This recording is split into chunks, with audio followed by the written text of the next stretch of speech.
Okay. Hello and welcome to What's New in OpenShift 4.15. My name is Stephen Gordon. I'm a Senior Director of Product Management in the Hybrid Platforms business unit at Red Hat.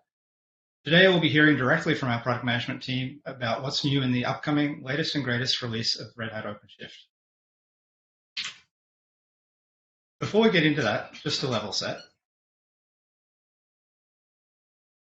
Before we get going on what's new, just a quick level set. OpenShift is Red Hat's Kubernetes-based open hybrid cloud platform. Leveraging Red Hat Enterprise Linux CoreOS, the underlying operating system is supported on a wide range of physical, virtual, private cloud, public cloud, and edge footprints, allowing you to deploy with confidence any way you need to across the hybrid cloud. Core of OpenShift, encapsulated by OpenShift Kubernetes engine, depicted on the left here, Kubernetes-based, but Red Hat also offers a wide range of services to provide additional enterprise capabilities as and when you need them, by leveraging OpenShift Container Platform to add integrated DevOps services like Service Mesh, Serverless, and Pipelines, or OpenShift Platform Plus to add additional advanced management and security capabilities in an enterprise-class registry. Offerings like Red Hat Application Foundations, Red Hat OpenShift Developer Services, and Red Hat OpenShift AI further extend what is possible with this powerful platform. Finally, as shown to the right of the slide, while OpenShift is of course available as a self-managed offering, there are also managed cloud services offerings available on several major public clouds. With that said, focusing purely on OpenShift 4.15, we have a lot to cover today. Let's get going. First of all, I'm going to hand over to Karina, who's going to give an overview of the Kubernetes upstream release that 4.15 is based on, and also some of the key customer requests we've been able to action in this release.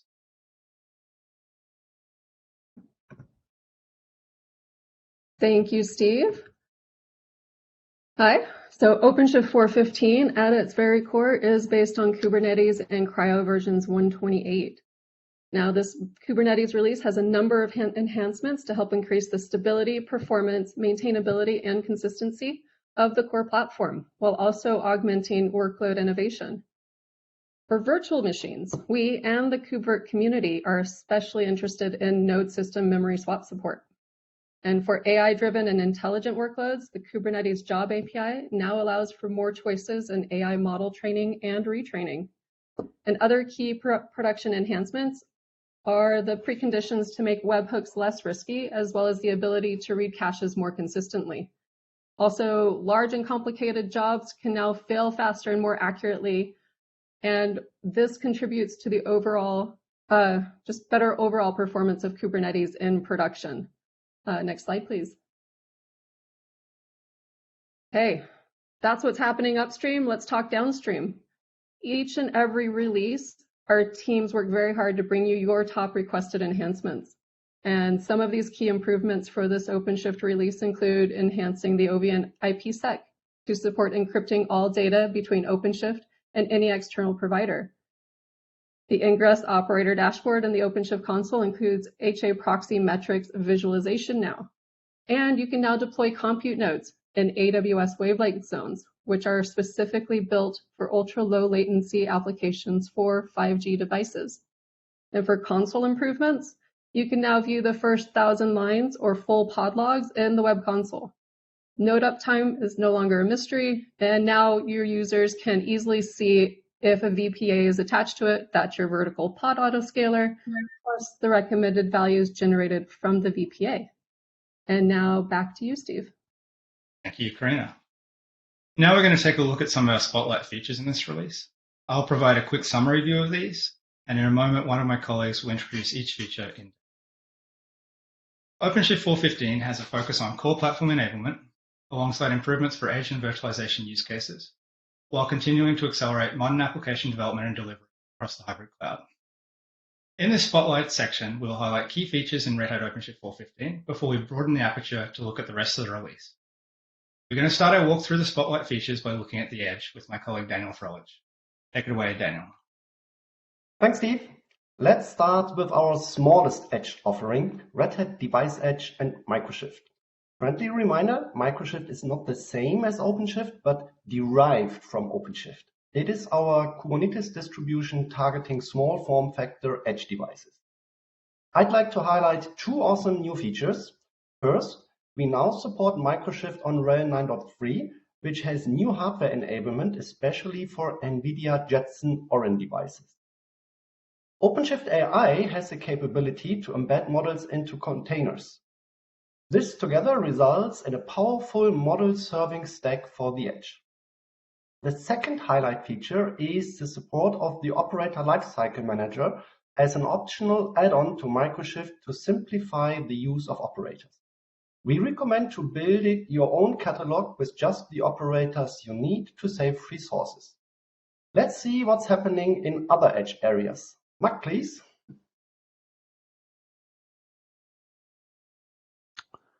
Thank you, Daniel. So we are making a great effort to extend OpenShift support to cloud providers' edge locations. Along these lines, we added support to AWS local zones in previous releases, and we are really happy to announce that we are now extending that support to another 2 AWS offerings in 4.15, like AWS Waveland and AWS Outpost. For AWS Outpost, it will be supported as a day 2 operation, meaning you can add your outpost after your cluster has been installed into the public region. For AWS Waveland, the installation will fully automate the deployment of OpenShift in the public region with compute nodes in AWS Waveland zones. This automates VPC creation in the public region and subnet creation in the AWS Waveland zone. There is also an option to use existing VPCs with compute nodes in waveland zones into an existing subnet. For day 2, an existing OpenShift cluster in AWS public region can be extended as well by adding additional compute nodes that can be automatically scaled as well into the AWS waveland zones. And with this, I'm now over to Erwan. Hello, thanks, Mac. So the NVIDIA Grace-Hopper superchip combines a powerful, efficient ARM NVIDIA Grace CPU with a NVIDIA H100 GPU. So this new architecture allows giant-scale Gen AI platforms. Red Hat and NVIDIA have started collaborating after the NVIDIA GTC 2021 on the Grace superchip enablement. Grace-Hopper MGX systems are available now with multiple OEM server vendors as Supermicro or Quanta Cloud Technology. Compared to 2-socket x86 data center systems, Grace-Hopper CPU delivers 2x throughput at the same power. You can reduce your data center total cost of ownership and run more scaling out AI inference or scale-up trainings. We are pleased to announce the enablement of Grace on Grace-Hopper systems with Red Hat OpenShift and the support of 64K Linux page size kernel with Red Hat OpenShift 4.15. Grace CPU support both 4K or 64K page sizes. But for application with large memory footprints and to get the best performance, the 64K page size is recommended. So CPU and GPU coherent memory model and NVIDIA NVLink chip-to-chip interconnect increase the amount of GPU accessible memory for large language models. So the NVIDIA GPU operator has been enabled for NVIDIA Grace-Hopper systems. I'm handing over to Deepti for OpenShift networking. Thank you. So up until now, our IP6 support has primarily been focusing on the east-west traffic, right? This helps you facilitate secure communication with your internal network infrastructure, be pod-to-pod cluster traffic across the nodes. In our latest release, we're delighted to announce the general availability of IPsec for north-south traffic. This means now our IPsec capabilities now extend securing the communication flow between internal users or clients to external resources over untrusted network. And by encrypting the data exchange in these interactions, we uphold the confidentiality and integrity of your communication and shielding them from, potential tampering or eavesdropping.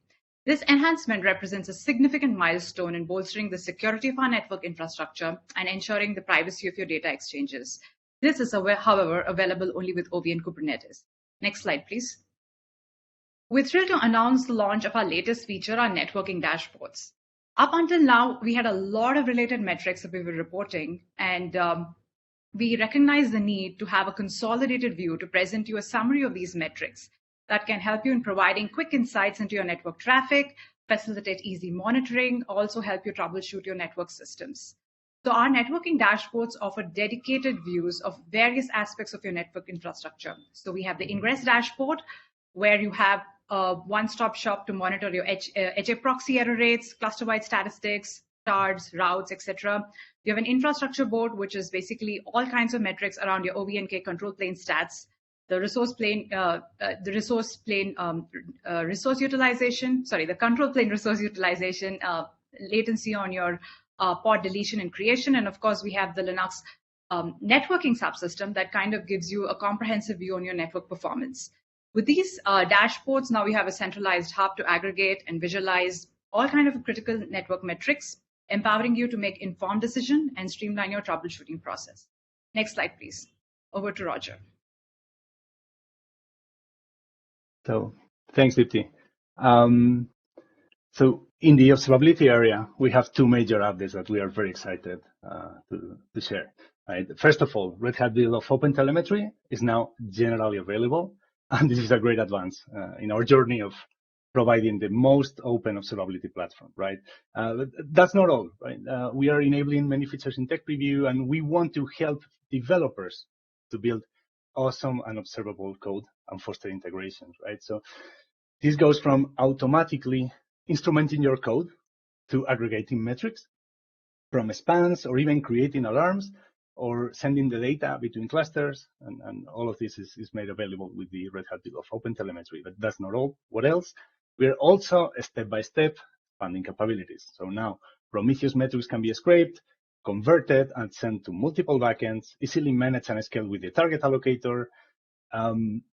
Observability signals can be consumed from or sent to Kafka.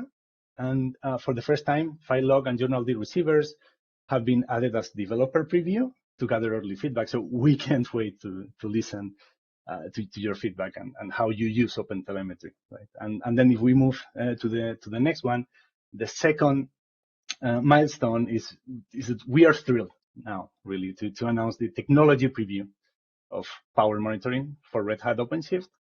And this is our build of Kepler that we already announced earlier, and it's fully integrated in the OCP console. So there, what can you find? Right? The total energy consumed in your clusters during the latest 24 hours, including much more insights like what's the CPU architecture, number of monitor nodes, what's the source of these power metrics, or even a breakdown of the top power consuming namespaces. So now, as you can imagine, this opens the door to understand which containers and pods are consuming the most amount of power. And this enables your first steps into a sustainable computing journey. So we can't wait to listen to your feedback. So handing over to Peter for virtualization. Thank you. As you can imagine, running virtual machines on a platform like OpenShift have been very exciting if you've been paying attention to what's going on in the industry. We've got some exciting capabilities we're showing here today in terms of virtual machine instance types. Right? And this is a step away from the traditional, hey, I've got a whole bunch of templates that I have to manage. Instance types are much more purpose-built for the workloads that you have. And then you pick a size, right? Small, medium, large, and I want you to boot from this. But those 3 pieces of information you can spin up of any VM in any cluster. You can also customize instance types for the types of things you may want to do differently within your organization. The other thing that we're doing is allowing and extending data protection, disaster recovery for virtual machines. And this is with ACM and OpenShift Data Foundation. This is an incremental release where virtual machines that are created with GitOps workflows will be able to be protected across different sites from disasters. The other thing that we're also doing is extending some capabilities that we have on other virtual platforms such as Hotplug NICs. And we're actually tightening up the integration between OV and Kubernetes, which is now the default networking in OpenShift, and allowing to use that on secondary networks and get network isolation features like IP block filtering. Now I'm handing it over to Adele to talk about hosted control plane. Thank you, Peter. So, hey everyone. In 4.14, we have GA hosted control planes on self-managed on bare metal using the Asian provider, as well as GA, the OpenShift virtualization provider, which allows you to provision clusters using VMs provisioned by OpenShift virtualization. This time around in 4.15, we're tech previewing the ability for you to add any node type to your hosted control plane using the same flow and the same provider, which is the Asian provider. In other words, if you have a discovery image, you can use the discovery image to bring a host that is running on vSphere, that is running on any infrastructure, to your hosted control plane and form an OpenShift clusters. Yes, this can be a little bit manual, but it's a step in the direction to bridge the gap and allow you to deploy hosted control planes on more infrastructure provider. So this is currently tech review. Have a look, try it out, and let us know. Give us feedback. I will hand over to Brad to talk about ACM and managing and scale. Thank you, Adele, and hello, OpenShift world. I'm proud to share our team's work for advanced cluster management for Kubernetes 2.10, their efforts there. Been a lot of hard work, and so we'll jump right in. ACM is your better together multi-cluster enhancing operator. We just heard from Peter and Adele where they had some ACM features tucked in. I'm going to go ahead and start off on our first slide with our cornerstone pillar, governance, risk, compliance. Helps you get in that desired state, with our inform and enforce capabilities. We'll start off with compliance history, that we have some tech preview capabilities where we can track the compliance history for the policies across the fleet. Next, we have our operator policy API, provides a more native integration for installing and managing these operators at scale. And then the gatekeeper operator, we're matching the community version there, 3.14. That gives us some additional configurability options. And lastly, on this slide, we have some improved debugging of policy violations, and this is through the diff capability, so we can see that desired state versus actual state to understand why a cluster's not compliant. Next slide, please. And now here we have the remaining core pillars of ACM, some items we'd like to spotlight. We'll start out with our multi-cluster networking, the Submariner options. We have new capability for bare metal and Red Hat on IBM Kubernetes service or ROCs. That's also tech preview. Any of these tech preview items, we would welcome feedback coming in through the support system, and we'd like to hear how we can further shape these to get them to GA. And to complement nextly in our application set pull model, that complements the push model we already have. That's reached GA. And next, we have our cluster lifecycle enhancements. You'll see some RFEs in here where we've added authentication for HTTPS OS images content with the assisted installer. Again, you notice the better together theme there is we're enhancing these for the multi-cluster story with other components like hosted control planes. So allowing managed cluster updates to use non-recommended versions. We've heard from the customers there, so that's helpful to set your particular versions you need. We allow managed OpenShift cluster versions to be updated as well. And then again, we have now to complement our CLI capabilities, we've added console support for hosted control planes with OpenShift Virtualization platform. So that's two items coming together with the ACM console there, both the OpenShift Virtualization and hosted control planes. So we heard Peter and Adele talk about some items there as well. So we continue to enhance that multi-cluster story by bringing together other operators' capabilities in a multi-cluster fashion. Lastly, we have observability at scale enhancements. We have the ability to do customizations from a data set from your search results. And we also have a new hosted control planes hosting cluster capacity monitoring dashboard to give you that visualization. Next slide, please. I'd like to hand it off to Daniel. Awesome. Thanks, Brad. Continuing with scale, Red Hat Quay is our central scalable container registry that serves a fleet of clusters. And in the upcoming 3.11 release, we are adding the capability to apply more nuanced, granular tuning policies by allowing you to define this at the level of each individual repository versus before at the organization level. So this is going to allow you to make more informed decisions about when it's safe to delete an old image. At scale, customers also often use a central identity provider like OIDC-based providers. Quay already supports the OIDC protocol, but it so far lacked the capacity to essentially map a group definition inside OIDC to a team definition inside Quay. And 3.11 is going to give that feature to users so they can essentially give permissions to users inside Quay based on their role inside the OIDC provider like Azure Active Directory services. Last but not least, the new UI is also progressing towards parity with the old user interface. You can use the new UI to define your image build triggers now, review a history of your older image builds, review all the audit event logs inside your organization, and search through vast amounts of image tags and repositories by the use of regular expressions. And the new UI will now also respect your browser's dark mode setting too. And with that, I'm going to hand it over to Boaz for ACS. Thanks, Daniel. So Red Hat Advanced Cluster Security for Kubernetes, a mouthful, we like to just call it ACS in short. Version 4.4 is going GA in early March, same time frame as OpenShift 4.15, and of course it's part of the OpenShift Plus platform. So a few of the highlights for ACS 4.4, we extend some support on our platform. So ACS is now available for the ROSA hosted control plane, both on central and to secure clusters. The core VPF is now the default collection method. Of course, it's much simpler than the driver method that we used before. And in fact, we are deprecating the older version, and it's going to be removed probably in 4.5. So this now becomes the default. Another capability we've allowed is for people to use their own Postgres database for central DB. Now this has been tech preview in previous releases, is now matured and is becoming GA. Next slide, please.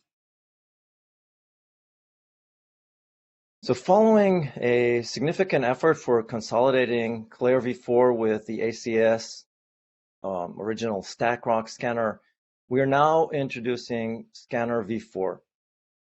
And the goal is to provide accurate and consistent scan results across both Red Hat Quay, of course, which includes Claire v4 and ACS, and also expanding our scanning support to include additional operating systems and languages.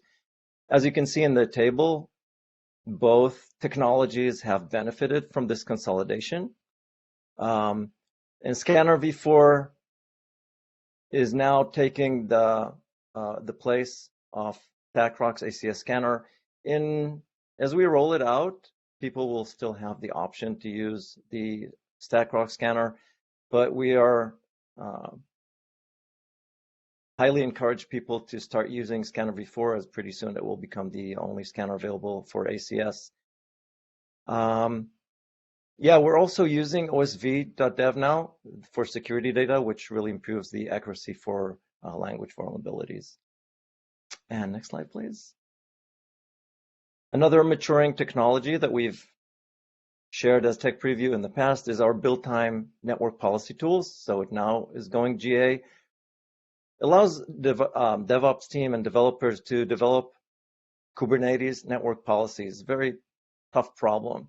So with these tools, the tools analyze the Kubernetes resources of the application in a project, in a folder directory, and automatically generates network policies for you. Of course, you need to test them and compare. And for that, we also offer additional tools like rendering the connectivity map and being able to compare between two project versions.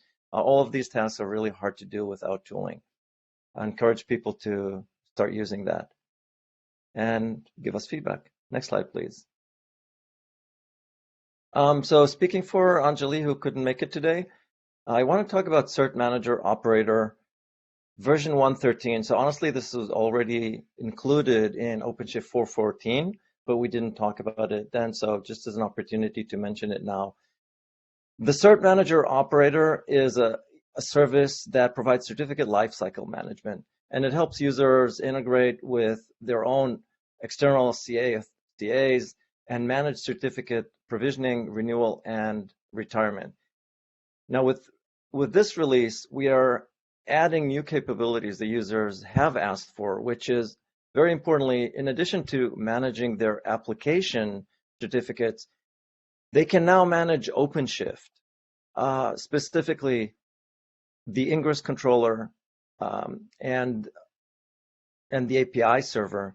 And with that, they can really take control and own the certificate lifecycle management for OpenShift as well. Next is in line with OpenShift's multi-architecture design, which allows the simultaneous use of nodes for different architectures. We now have support on Cert Manager for ARM64 as well as IBM Z and IBM Power. And finally, customers can now use DNS over HTTPS inside Cert Manager, and this is especially useful for clusters running in a proxy environment where DNS resolution over traditional DNS name servers is not available, and also useful for setting a DNS over HTTP server with Cert Manager in order to specify a different DNS for certificate issue self-check. Yeah, it's a mouthful, but it's an important feature that people have asked for. You can do that without having to change any DNS configuration. And over to Roger for observability. Thank you, boss. We heard some from Jose about in the spotlight about OpenTelemetry and power monitoring. So let's continue and discover the possibilities of OpenShift observability. We continue our mission to transform the data into insights. And as we dive into the latest and greatest of OpenShift 4.15 releases, we will explore those around these enhancements in our 5 pillars of OpenShift observability and help you turn data into answers. So next slide, please. As we look at the monitoring sections, we have now continued a release of the cluster observability operator in tech preview, and that introduces the monitoring stack custom resource definition as an initial feature set, and that will allow you to run highly availability monitoring stacks consisting of Prometheus, Alert Manager, Thanos, and some additional observability components will probably be added in a future release. We are switching to metric server in a tech preview, and that is part of making the built-in monitoring somewhat optional. We are adding a kubelet staleness handling that allows you to use staleness markers for low latency stale detection. And for user workload monitoring, we are now also allowing users to benefit from the ability to use exemplar storage. Exemplars are references to the data that you can put outside of a metric set. So a common use case is that you can put in IDs of program traces, for example. Another great feature is we now tolerate scrape time stamp jitters. What it is that Prometheus, when it does its chunk compression, it relies on scrape times being accurately aligned. And due to some natural delta encoding, it can be some delay in the configure, and that can cause the time series database to actually occupy significant more space. And by allowing this jitter, we have actually observed a 50% difference in some cases on the disk storage for a replicated HA pair. So some other improvements is we query alerts for application namespaces for user workload monitoring.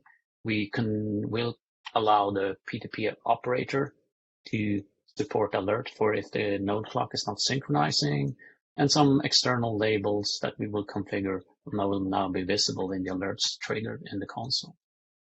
Next slide, please. If we look at the logging, OpenTelemetry data model is now supported for Vector and Loki in tech preview. We also forward logs integration with Azure, the AWS Azure Object Storage Federation with Loki.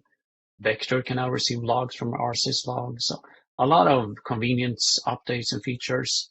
And also we continue our roadmap on delivering UI features in the web console. So now you can look at log metrics in the UI, and you can also search across multiple namespaces in the log UI for the web console.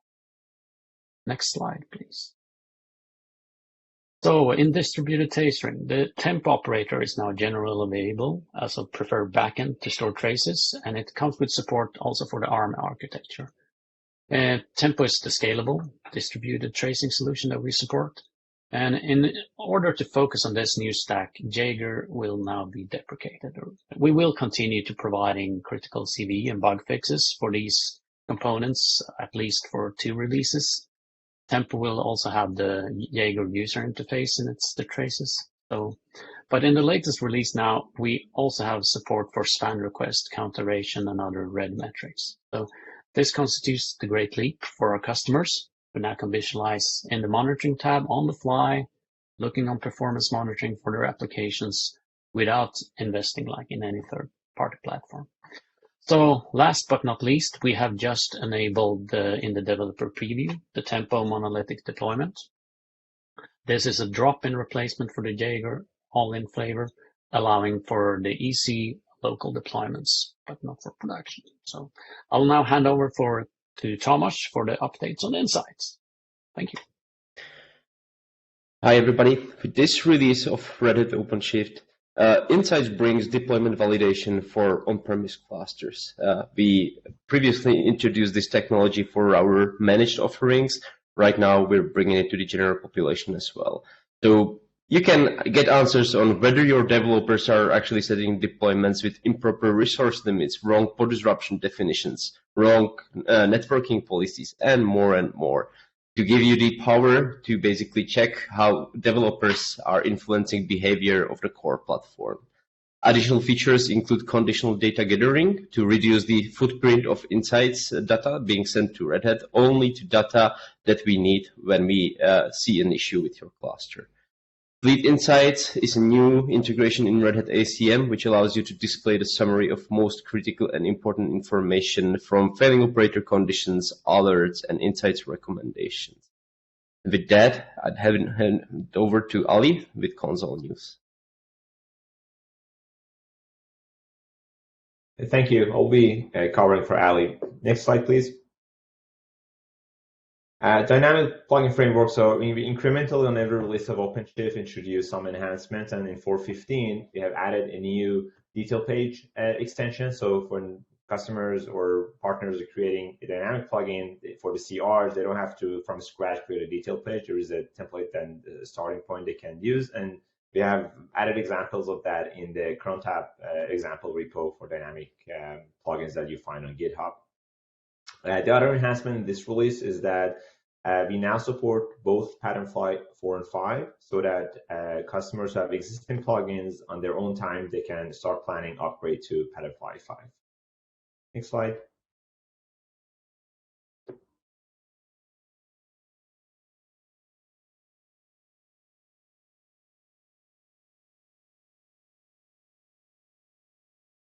Thank you, Siamak. So let's talk about what's new for the developer tools area for OpenShift. So we have some exciting announcements for developer perspective. So you'll see that we have taken advantage of dynamic plugin framework that Siamak was just talking about, and we are now released a new dynamic plugin dashboard for OpenShift pipelines.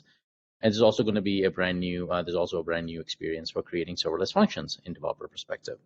Podman Desktop continues its journey on enabling better integration with OpenShift. So now we can actually create clusters locally on the desktop if we have OpenShift Local. So this way you can go from Podman Desktop into OpenShift Local.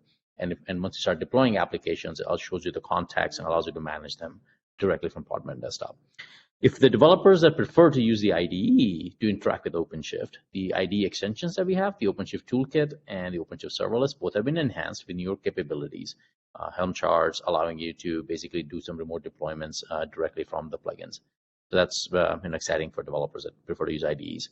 And last but not the least, Developer Hub is now GA, and it offers plugins and templates that you could use to do OpenShift deployments, monitoring the applications as they start running, including the topology view plugin that comes in Developer Hub, accessing the pipeline runs, the Tecton plugin, monitoring the health of the Quay container image directly from Developer Hub, and then viewing the clusters from OCM as well. So some really good, exciting updates for developer tools. Now on to James Faulkner to talk about runtimes. All right, thank you, Parag. So hello, everyone. So OpenShift customers do have access to a wide range of runtimes as part of their subscription. So I'd like to highlight some of the new updates to several of these runtimes. But first of all, getting apps onto the platform is sort of step one. And so the new version of Migration Toolkit for Applications, version 7.0, can really accelerate that onboarding and brings new support for more than just Java. including tech support for Golang and plans in the future for .NET and TypeScript and Python. As a sneak peek into the future, Quarkus 3.8 will bring new developer services, support for the major new Redis 7.2 release, as well as support for Java 21 and virtual threads. And finally, the ability to build native executables targeting the ARM platform will be supported. Also, we have Node 20 and Java 21 images available on the container catalog, including a stripped down version for Java runtime only images that minimizes footprint and attack surface. And finally, we've added regular testing and verification of the upstream Spring Boot version 3.1 and 3.2 and beyond as it evolves to try and catch issues that may come up in this popular framework on the platform. On the next slide, I want to highlight one other major update in the runtime space, which is the Red Hat build of Keycloak version 22. So this is the next version of our web single sign-on and identity and access management solution. And along with a bunch of functional updates, it's also the first version to be built on Quarkus itself, which does bring stunning performance improvements and developer productivity capabilities of Quarkus, things like live coding and continuous testing. So if you're already a Red Hat single sign-on user, you'll be familiar with the enterprise capabilities it delivers, and this version is really no different in that respect. You can find container images for the new release available through Container Catalog, and it can be also provisioned easily and managed through its operator available through Operator Hub. And finally, for existing users of Red Hat SSO, we published a very comprehensive migration guide for moving to this new release. So that's it for Keycloak. I'll pass it on to Jamie for platform services. Thanks, James. All right, so Service Mesh helps you create reliable microservices with automated MTLS, zero trust policies, and visibility with metrics and traces. Service Mesh 2.5 will use Istio 118, Galley 173. The release brings full GA support for Service Mesh on ARM clusters and makes the Kiali OpenShift Console plugin GA. We've also added extension providers for Zipkin and OpenTelemetry to provide greater choice for observability integrations, such as for the new OpenTelemetry collector tracing. This release includes a developer preview of IPv4, IPv6 dual stack, as well as the Kiali Backstage plugin for Red Hat's developer hub. We've also made significant updates to the stale operator, which is our dev preview for OpenShift Service Mesh 3. There's a new blog post on our progress, which you should check out. We're working towards technology preview in the first half of this year with general availability planned late in the year. I'll now hand off to Harriet to talk about GitOps. Thank you. Thanks, Jamie.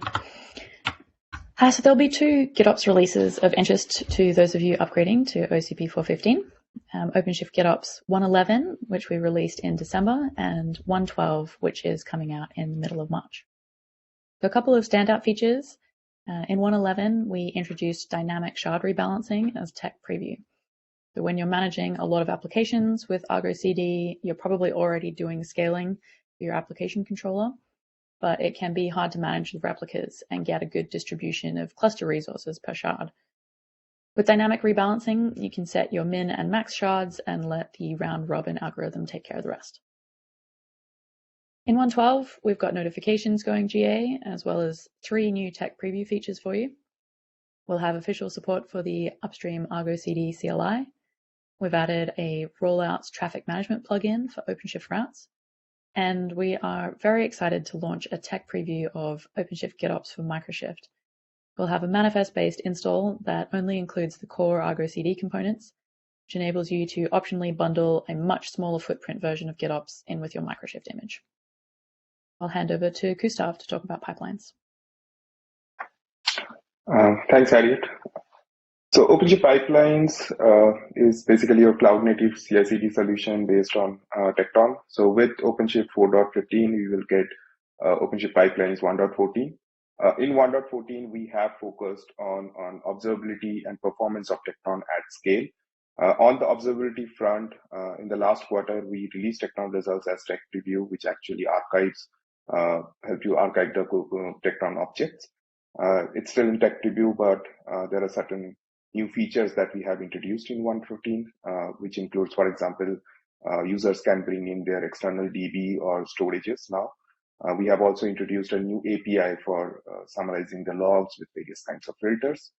As Parag mentioned, Tecton Results now has a deep integration with OCP Console. So even if for example, your pipeline runs or task runs are archived, you can see their logs inside the OCP Console itself. We have also shipped, as Parag mentioned, a CI-centric dashboard for OpenShift pipelines. The other area, as I mentioned, was around performance. So we did a good amount of Tecton controller performance testing. And some of our customers, they reported that, for example, Tecton pod startup time was getting slow with scale. So in this 1.14, we recommend to enable HA of pipeline controllers, which will certainly help improving the performance. Pipeline as code also gets new features like multiple GitOps support, app support, remote pipeline support in Pack Resolver. We also validated secret source CSI driver and Tecton integration. The specific use case that we had in our mind was making rel entitlements available in builder task run pods. We have updated the builder cluster task that we ship with OpenShift pipelines. Finally, the other console improvements include a vulnerability column. So basically, for example, Boaz talked about ACS scanners. So you can integrate ACS scanners with Tecton. And once you integrate with Tecton, you will see all the vulnerabilities reported in the details as well as the listing page of pipeline runs. And also we have introduced indicators for whether a pipeline run is being signed by Tecton chains or not. That's over to Nana for OpenShift Serverless. Thank you, Gustav. OpenShift Serverless is an add-on that elevates OpenShift platform experience by offering better auto-scaling and networking for containerized microservices and functions. It is based on the upstream project Knative, and with 1.32 release, we would update it to Knative 1.11. Serverless is now on platform agnostic, that is tier 2 support, and has fewer releases per year to support you better. Serverless functions is a programming model that increases your developer velocity by providing templates for jumpstarting your app and doing container creation for you. And here we have now added PVC and have prominent dev console presence. One of the most asked features for serverless has been multi-tenancy, and we now have multi-tenancy support through Service Mesh as tech preview for both serving and eventing needs. For edge use case, serverless is now supported on single node OpenShift support, and we have also added more configuration for enhanced security and performance. For more details on this and more, please check out our release notes. And with that, I will hand it over to Jude to learn what is new in installer flexibility. Thank you, Naina. We'll cover that part. So for installer flexibility, we offer 4 use case driven onboarding experiences that provide varying levels of control and automation. Automated or install provision infrastructure, where the installer controls the full installation experience, including infrastructure provisioning with an opinionated best practices deployment of OpenShift. Then full control or user provisioned infrastructure, where you are responsible for provisioning and managing your own infrastructure, allowing you greater customization and operational flexibility and control. The third one is interactive, or it's a connected experience with assisted installer, which provides a web-based user interface that guides you to create a cluster. And finally, local for disconnected experiences with agent-based installer, which provides a streamlined method to deploy OpenShift in restricted network environments like fully disconnected or air-gap environment. So let's dig in and look at some of the new installer features for this new release.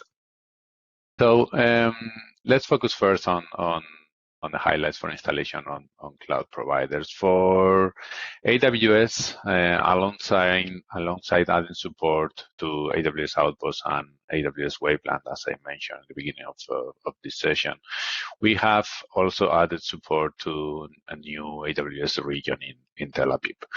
We are also making MTU configurable at install time, which is specifically useful for customers deploying workloads on these regions, on AWS edge locations like pipeline, local zones, or outposts, where the network maximum transmission unit is limited between these edge locations and the AWS public regions. For GCP OpenShift deployments, a user can now choose their own DNS instead while deploying OpenShift instead of the GCP Cloud DNS service. CCM has graduated to GA, so OpenShift deployments that are running on the legacy in 3 CCMs will now use the external Cloud Controller Manager. Deploying OpenShift on Oracle Cloud infrastructure with VMs is now available as a tech preview. Installs on Oracle Cloud infrastructure can be performed with the assisted installer or agent-based installer methods I mentioned before. For IBM Cloud VPC, we have added support to disconnected and air-gapped installations, as well as specifying a user-managed key, so the cluster infrastructure objects can use this user-managed key to encrypt the information. And finally, for Azure, we are extending the user-managed key support to also encrypt the Azure storage accounts used for OpenShift. With this, I'm now over to Ramon, who will share what we are doing for our installations. Thank you, Mac.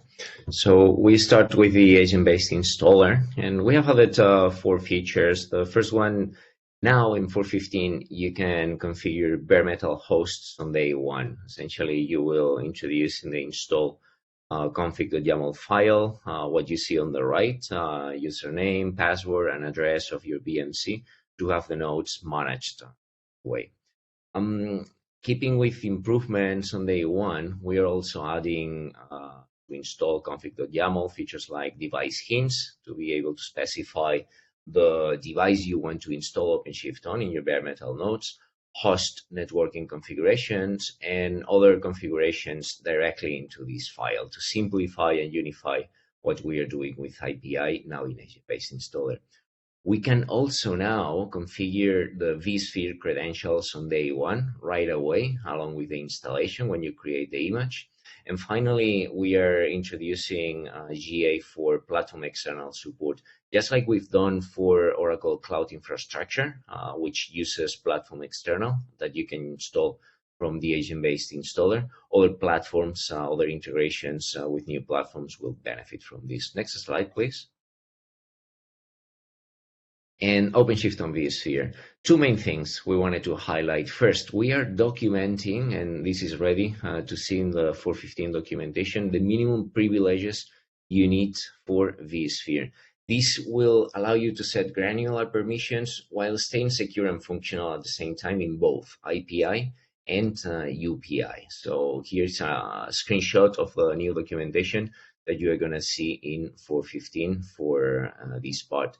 And secondly, control plane machine sets is now a technology preview for vSphere to have a simpler management of your control plane. Next slide, please. And Nutanix. Nutanix as one of the platforms that's growing the most in terms of new clusters. We are adding features with every release, this time zones. In Nutanix, we have the concept of Nutanix Prism elements. These are basically what you would call a cluster. And in this new feature, now you can distribute your control plane and also your compute nodes in multiple Prism elements, that is multiple clusters, which essentially will also allow you to configure separate subnets. On the right, you see an example of this for the different zones of failure domains that you want to distribute your cluster on.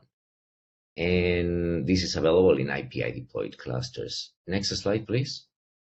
And now OpenShift on bare metal. In this release, we are adding support for hardware RAID configuration on day 1 via Redfish on Dell nodes. Remember that hardware RAID configurations are specific to hardware vendors, right? So we, up until now, supported Fujitsu through their BMCs that are called IRMC, now in Dell with iDRAC.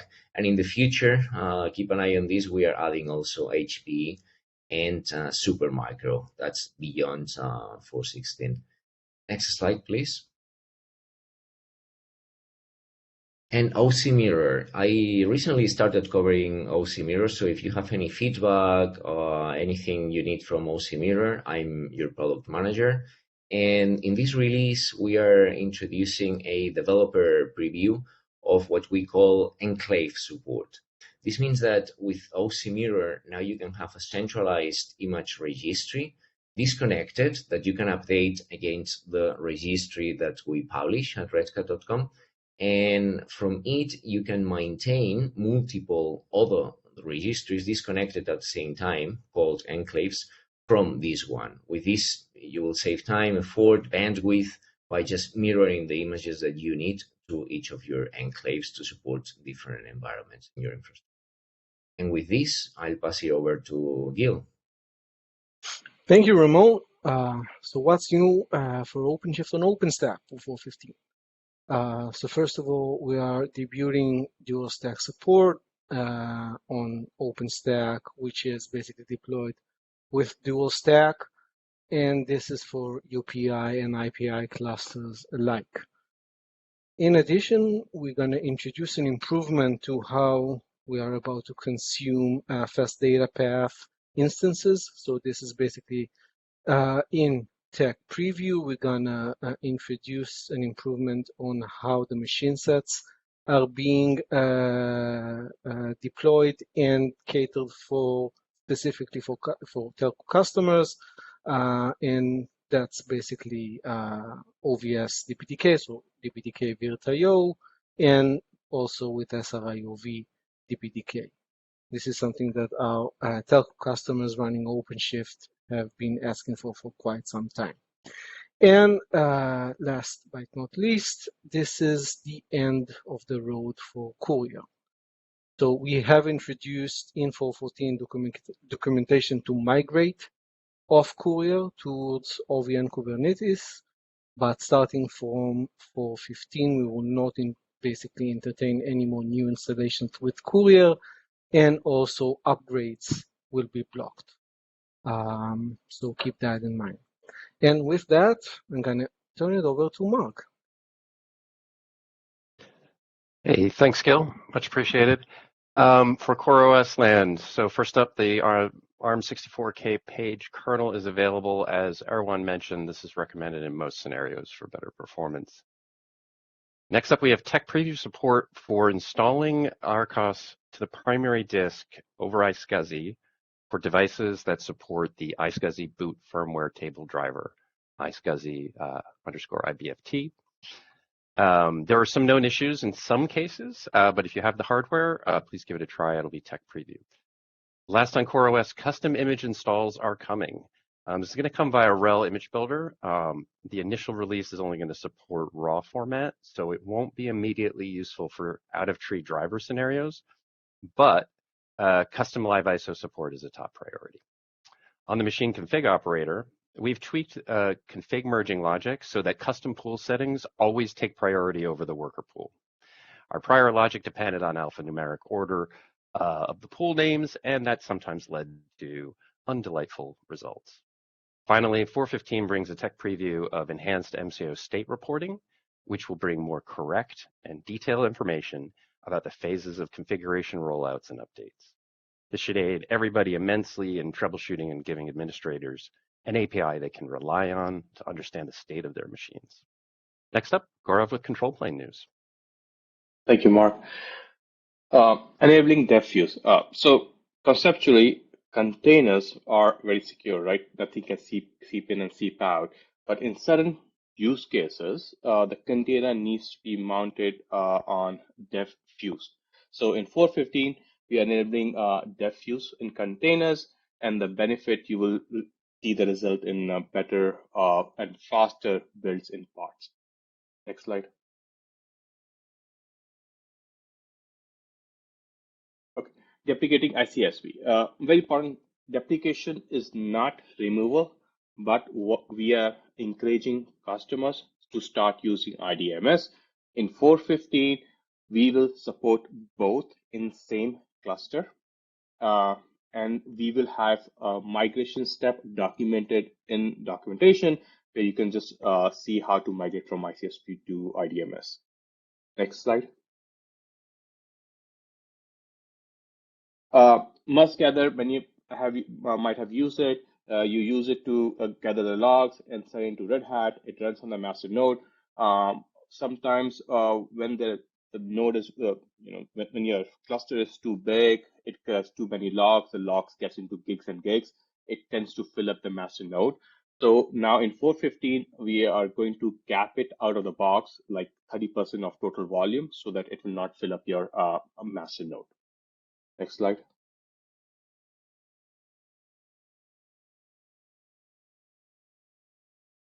Selective workload monitoring with VPA.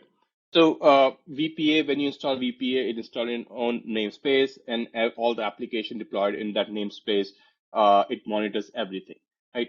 And the problem that we are seeing is it takes too much memory and CPU to monitor everything, right? Now, with 4.15, we are giving you ability to select, like you can select few applications that you want to monitor, and the benefit that you'll get is it will save your CPU memory resources. That's all from my side. Next presenter. Thank you. So now let's look at some of the other networking highlights for this release. First up is the announcement of removal of OpenShift SD and CNI option for all new installed clusters at 4.15. Yeah, so you heard it right. So starting 4.15, OpenShift SD and CNI plugin will no longer be an install time option for all the newly to be installed clusters across all installation options, across all platforms. Of course, we have a caveat. It accepts the IBM Power Systems for this release, but this is, however, applicable to Power Systems at OCP 4.16. Note that customers currently using OpenShift SDN can upgrade to 4.15 or 4.16, and that will continue to remain fully supported. So next up, multi-network on Kubernetes or OpenShift is deployed via Multis, right? You can have multiple interfaces to your pods. So what does this provide is enhanced tenant isolation, regulatory compliance, and it also supports advanced network topologies. But you ask, what about security? So with the support of Kubernetes upstream multi-network policy in OpenShift, we aim to extend the existing network policies for non-primary interfaces on the pod. In this release, we announced the support of dual stack as well as SRIOV kernel CNI. Next slide, please. We have the latest version of the network observability operator 1.5 releasing very soon. And we have a bunch of exciting features that help you not only to understand and monitor, and even navigate your networks better. As you can see on the slide, you can observe your traffic across zones. So we're introducing a reporting traffic per cluster and also per zone basis. We're also introducing reporting of a round trip time, the RDT, per flow basis that helps you in latency analysis. We are also having better DNS tracking enhancements as we now support TCP as well as UDP. And this with along many, many more features, which we have kind of put into this release to make install easier, configure your operator easier, to observe network flow better. So this is an add-on operator. Please give it a try and let us know how you feel about it. Next slide, please. Over to Tony for operator update. Thank you. Thank you. This release focuses on making things more secure when installing operators that leverage short-lived token authentication. Think of it like locking your house door with a special code that changes every few minutes. Even if someone gets the code, they only have a tiny window to unlock your door before it becomes useless. So that's the kind of security we are bringing to operator installations. More operators are getting on board with this standardized approach so users can benefit from this extra layer of protections. I won't go over everything here, but in general, Operator Hub will walk you through entering the necessary information during the installation for those operators that support short-lived token authentication. Then the CCO will automatically manage the tokens, giving operators secure access to resource in your cloud account. So if you are looking for a more secure and streamlined way to install operators that talk to cloud APIs, keep an eye out for OCP 4.15. Next slide, please. Here are other key improvements in this release. First up, let's talk about making your life easier. Imagine you have dozens of operators running across hundreds of clusters. Wouldn't it be great to tell which operators are out of support easily? For that, we've added easy access to deprecation information in the OM APIs, so you can stay on top of your operators and make sure you are always staying within the support boundary. We are also working with the internal build pipeline operator team, so more operators are getting on board with these new features. We are also peeking into the features with OM 1.0 Tech Preview with two key features. The Z-Stream auto updates automatically apply all the security fixes without you manually applying them. And the best part is, no worries about any break-in changes from the auto updates. We've also revamped the way catalogs works to provide greater visibility to the contents with fewer resources and faster performance. We'd love to hear your feedback on these tech preview features, and please stay tuned for more to come. Next, I'll hand it over to Gregory for storage. Hello, everyone, and thanks, Tony. Let's start the storage update with what's new on the CSI drivers. So for GCP file store, we are now adding support for the shared VPC deployments. That's a common deployment model that facilitates network management. On the IBM side, so we added a bring your own key capability, which allows to enable encryption automatically with the key provided by the user during the installation. Finally, we are introducing an optional wiping parameter to LSO, which removes all the existing partition tables metadata. That allows environment to be easily redeployed without manual intervention. On the CSI migration side, since OCP 4.14, all drivers that are shipped as part of OCP now have migration enabled. So we recommend switching the default storage class to CSI on upgraded cluster, as this is not done automatically. Last but not least, we are graduating full support to the retroactive storage class assignment feature. This allows PVC with no storage class defined to be retroactively assigned to the default storage class as soon as it's set by an administrator. This avoids PVCs to remain stuck in a pending state. Next slide, please. Next up, we are adding full support to a new feature that improves OpenShift behavior when a node is shut down ungracefully. Indeed, when a node is shut down, is not detected by kubelet, the pod and volume attachment are not properly deleted, and that requires manual intervention. By tagging the faulty node with an out-of-service taint, the volume attachment are automatically released and workloads can be rescheduled elsewhere. So there is not always an admin available to manually taint the node, so we added support for this feature in the self node remediation operator. By choosing the out-of-service taint remediation strategy, the operator will automatically add the taint as part of the remediation process. Next slide, please. Right, good news on the SC-Linux front with a very much expected feature that improves how we apply security context in volumes. We are introducing SC-Linux context mounts as tech preview, which massively improves the time it takes to apply SC-Linux context, especially for volumes with a lot of files. The bottom line is, instead of doing recursive labeling, we are adding the context at mount time this time. So this applies only to RWP access mode for now, and we are actively working upstream to extend that to RWO and RWX. Please note that this is driver dependent. This capability needs to be enabled in the driver. We've done so on all OCP shipped block CSI drivers, RWOP being also tech preview at the moment. Next slide, please. All right. On the LVM storage side, we have a couple of very interesting new additions. First off, it's now designed and supported with FIPS. Also, we are adding multi-node support. Up until now, LVMS was only supported on single node deployments, and with 4.15, there are no restriction on that front anymore. That being said, just to be clear, the same storage approach remains. Data is stored on the local node disk. Therefore, there is no failover mechanism. If a worker goes down, the pod relying on those PVs can't be rescheduled elsewhere. So we recommend to use this solution only for the workload that provides self-resiliency. Other than that, we now support software red, and we added the same wipe option we mentioned earlier for LSO. Next slide, please. All right, let's finish with the ODF updates.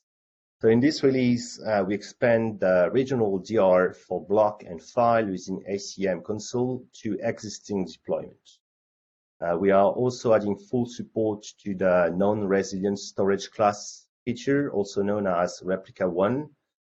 This is intended to support applications that manage HA and resiliency at the application level or when using a resilient underlying storage.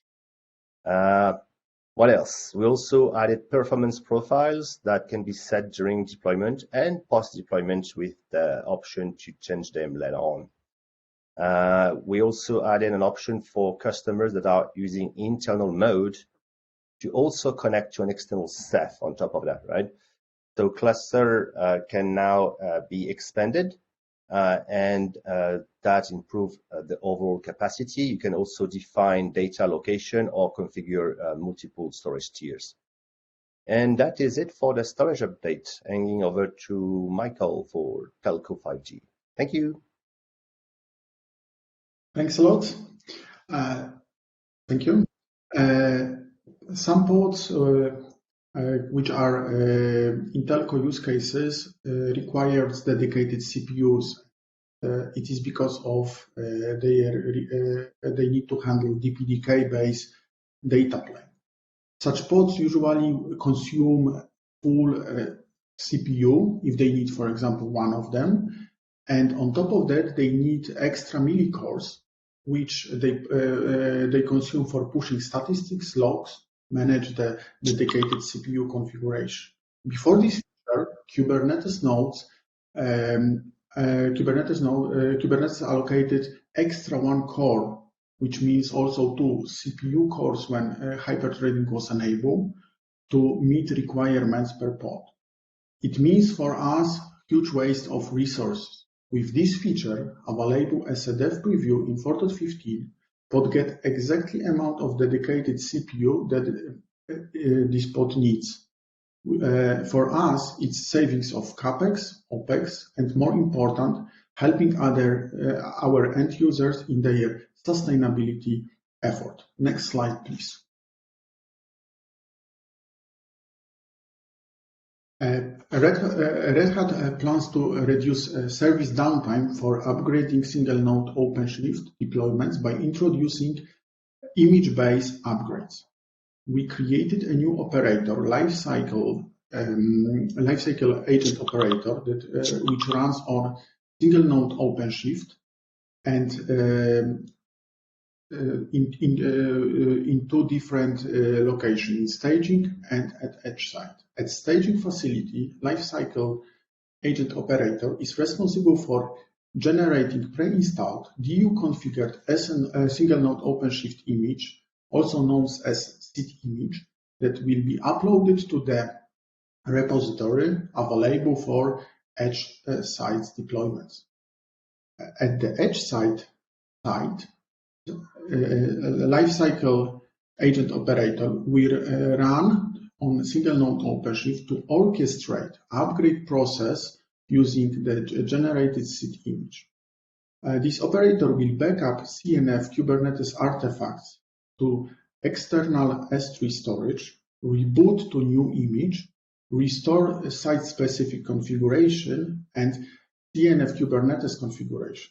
At this point, CNF can re-instantiate itself and bring node to the service.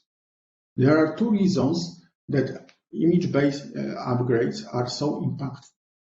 First of all, is related to US to BS upgrade. Without this feature, single node OpenShift upgrade was done in 2 steps, from release A to release B, and then from release B to release C. With image-based upgrades, we can do it in 1 step, directly from release A to release C. Instead of upgrading from 4.14 to 4.15, and then from 4.15 to 4.16, we can do it in 1 step, directly from 4.14 to 4.16. The second reason is related to upgrading process on far edge side. We do so much work upfront and notice in service prior to rebooting. After rebooting with the new version of with the new OpenShift release, there is a minimal amount of configuration required before a node is fully in service mode. We will also provide a rollback functionality which will apply when upgrade is unsuccessful and node cannot get back to the service. With 4.14 release, we made a decision to announce this feature as a dev preview, and we would like to encourage our customers and partners to test it and share with us their feedback. Please reach out your account representatives for more details. Next slide, please. Node now can act as a PTP ground master clock with supported NICs. It means that it allows OpenShift node to physically connect to a GNSS antenna, receive time from GPS satellite system, and distribute time across elements in the network. In addition, its additional mode, PTP mode, which we are adding to 2 other modes which are already supported, boundary clock and ordinary clock.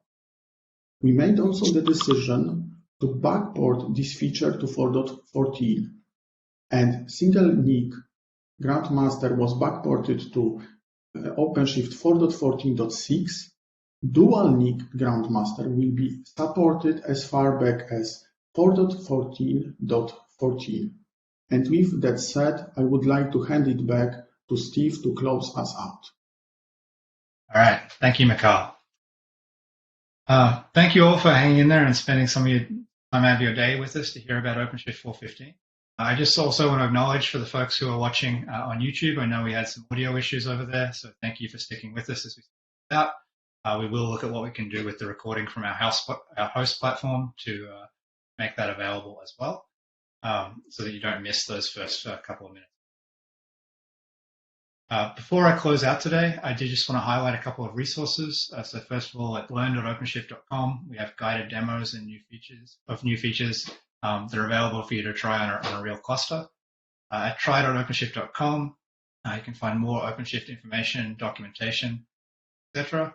And I also just want to highlight the OpenShift Commons, which is where we have a user and partner community around OpenShift coming together, both for virtual events and more presentations like this on specific topics, or also physical face-to-face meetups around the world. Great resources. Again, thank you for spending time with us today. I really appreciate you joining us. I hope you're as excited as we are about what is new in OpenShift 4.15 and looking forward to trying it out yourself.